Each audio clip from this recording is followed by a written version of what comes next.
Chào mừng các anh chị và các bạn quay lại kênh Kim Chi nói về đời sống và ẩm thực tại Hàn Quốc. Hôm nay mình xin giới thiệu với các anh chị và các bạn cách làm món gà kho theo kiểu Hàn Quốc. Để chuẩn bị cho món này thì mình có một con gà khoảng 1,3 kg mình đã rửa sạch. Mình có củ cải đỏ, khoai tây, củ hành trắng, hành baron, ít gừng.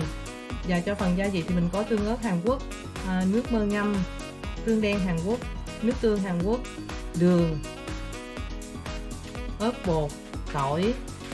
Thành phần để chuẩn bị cho món gà này mình có để cái bảng nguyên vật liệu ở trên để các anh chị và các bạn có thể dùng để tham khảo. Bây giờ mình sẽ tiến hành chế biến món gà kho này nha các bạn.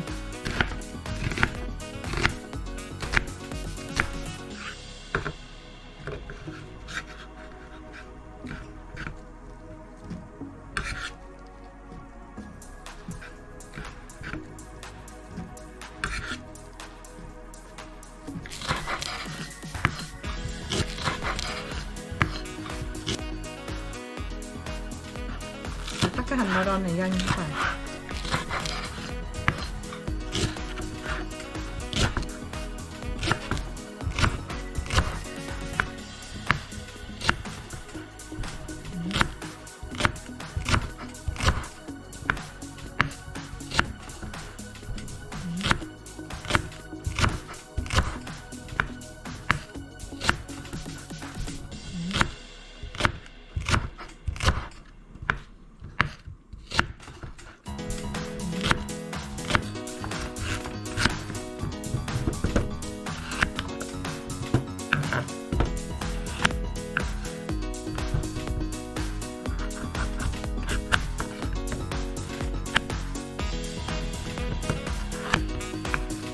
Và cái củ cải này nè các bạn, thì ở gia đình mình ăn thì mình chỉ cắt như vậy thôi, nhưng mà còn người Hàn các bạn, người ta gọt cái gốc như thế này nè, họ sẽ gọt bỏ những cái cạnh như thế này để cho cái củ cải nó vừa đẹp mà nó lại chín đó các bạn, nó sẽ không có bị bể ra nữa như thế này. Đây là cái phần mà củ cải đỏ chúng ta đã gọt viền gốc này nè các bạn. Đó, thì đây là cái style của người Hàn hả các bạn, còn các bạn không thích đó thì mình cứ để bình thường như vậy mình nấu cũng được nhá. Cái phần khoai tây này mình sẽ cắt to nha các bạn, tại vì nó sẽ bị mềm đó, mình để to như thế này, cắt làm hai thôi. Các bạn để như thế này mình kho cũng được, rồi mình sẽ cắt gốc giống như củ cải cũng được nữa.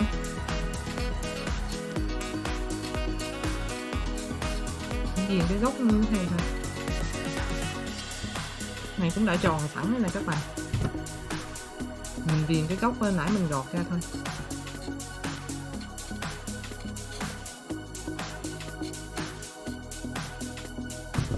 Đây là cái phần khoai tây chúng ta đã gọt xong cái phần gốc nha các bạn. Đây là cái phần rau củ mà chúng ta đã chế biến xong nha các bạn. Và bây giờ mình sẽ tiến hành làm cái phần gia vị để mình bỏ vào cái món gà kho này. Ở đây thì mình có khoảng 3 muỗng tương ớt Hàn Quốc, và mình sẽ cho vào khoảng 2 muỗng tương.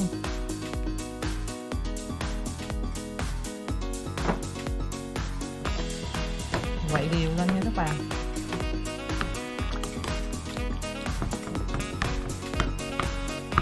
Mình cho vào đây khoảng 1 muỗng đường.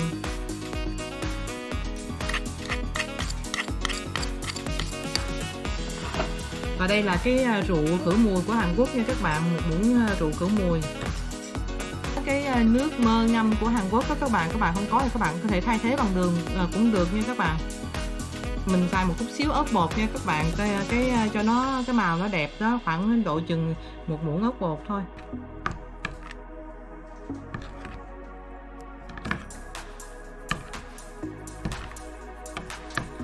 Cho vào đây một ít dầu ăn nha các bạn.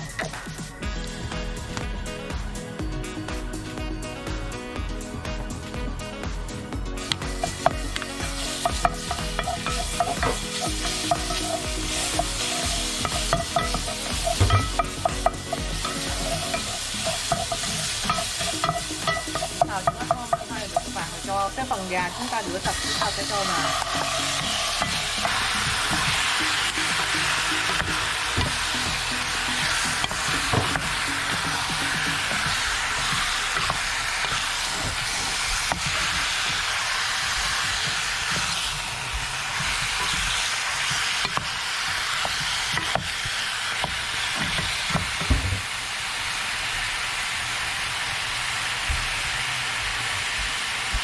Nên mình sẽ cho cái phần rau vào mình xào chung nha các bạn.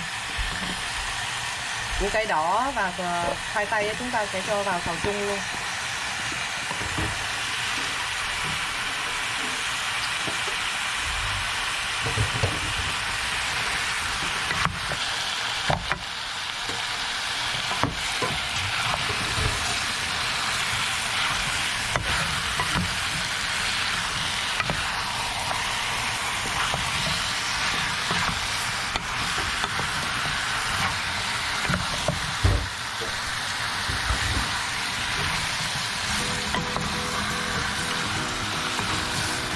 Chúng ta sẽ cho cái phần gia vị vào nha các bạn.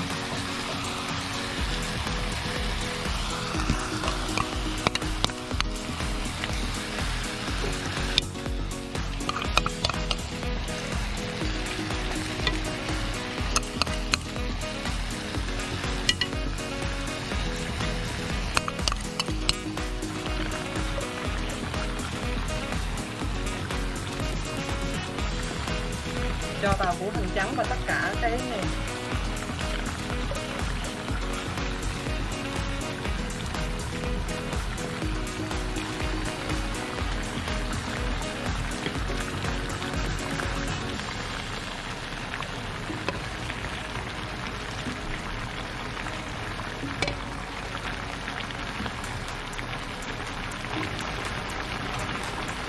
Rồi sau khi cho tất cả các cái rau củ lên phía trên là chúng ta sẽ đậy nắp lại nha các bạn.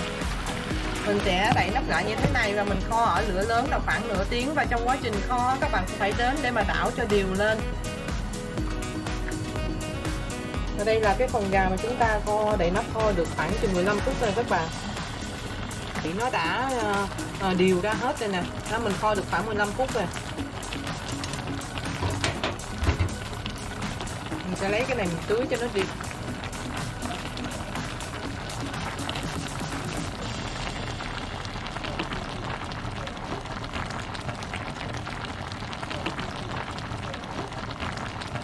Gà nha các bạn, cái này mình mua gà công nghiệp á, nên mình nghĩ là mình đậy nắp lại mình kho độ khoảng chừng 20 phút đến nửa tiếng là chắc là chín rồi đó.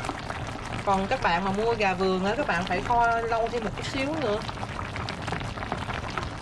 Bây giờ mình xới lên nó sẽ bị nát cái khoai đó, mình chỉ tưới nước như vậy cho nó đều thôi.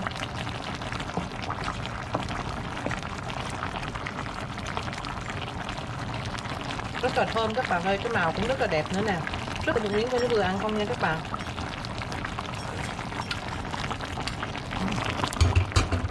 Gia vị, cái thành phần gia vị mà mình đưa ra cho các bạn chỉ để tham khảo thôi. Còn các bạn sau khi nấu nướng các bạn có thể nêm lại cho vừa ăn với cái khẩu vị của gia đình mình. Thì bây giờ mình nêm thì nó hơi ngọt đó các bạn. Nhưng mà thường thì cái món gà này nó cũng hay có vị ngọt chút xíu nữa. Còn các bạn muốn ăn mặn thì các bạn bỏ thêm vào một ít tương nữa nhé. Giờ mình sẽ đậy nắp lại mình kho độ khoảng thêm 10 phút nữa nha các bạn. Con gà chúng ta kho được khoảng chừng nửa tiếng rồi các bạn. Để xem thử coi nó chín chưa nhé. Khoai của chúng ta nó đã chín rồi nè, thịt cũng mềm hết rồi. Mình sẽ tắt bếp nha các bạn. Bây giờ mình kho được khoảng nửa tiếng rồi đó các bạn. Mình sẽ rắc vào một ít tiêu nha các bạn.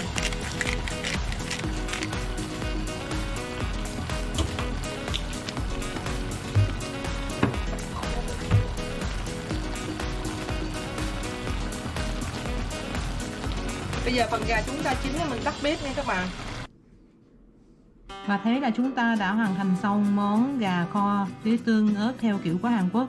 Xin chân thành cảm ơn các anh chị và các bạn đã theo dõi chương trình của nhà Minh. Thành phần gia vị của mình cung cấp cho các anh chị và các bạn chỉ để tham khảo thôi. Còn các anh chị các bạn có thể nêm nếm lại theo vừa với khẩu vị của gia đình mình. Trong quá trình mình kho mình đừng có dùng đũa hoặc là dùng đùa mình xào quá thì nó sẽ bể khoai của mình. Các bạn thấy không, bây giờ cái khoai của mình và củ cải đỏ của mình nó vẫn còn y nguyên hình dạng như thế này. Video của mình xin được kết thúc tại đây. Chân thành cảm ơn sự theo dõi và ủng hộ của các anh chị và các bạn. Kính chúc các anh chị và các bạn được nhiều sức khỏe, luôn thành công và may mắn trong công việc và cuộc sống. Xin chào, tạm biệt và hẹn gặp lại trong những chương trình tiếp theo.